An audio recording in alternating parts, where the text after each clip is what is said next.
આજના વિડીયોમાં આપણે સાંભળીશું અધિક માસની પદ્મિની અથવા તો કમલા એકાદશીની વ્રત કથા।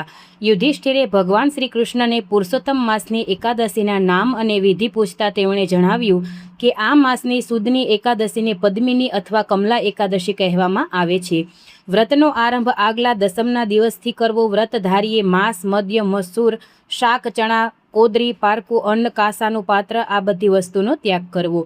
ભૂમિ પર સૂવું, બ્રહ્મચર્ય વ્રત પાળવું। વ્રત કરનારે એકાદશીના દિવસે વહેલા ઉઠી સ્નાન કરી સ્વચ્છ વસ્ત્રો ધારણ કરી રાધા કૃષ્ણનું પૂજન કરવું। ઉપવાસ કરી કથા સાંભળવી, રાત્રે જાગરણ કરવું। ચારે પ્રહર ક્રમ પ્રમાણે નાળિયેર, લીલો બીજોરા, સોપારી અને નારંગીનો અર્ધ્ય આપવો। બારસના દિવસે પ્રાતઃકાળે સ્નાન કરી દેવ પૂજન કરી ભગવાનનું ધ્યાન ધરવું। બ્રાહ્મણોને ભોજન કરાવી દક્ષિણા આપવી। પછી તેમણે એકાદશીની કથા કહી સંભળાવી। મહિષ્મતી નગરીના કૃતવીર્ય નામના રાજાને 1000 રાણીઓ હતી, છતાં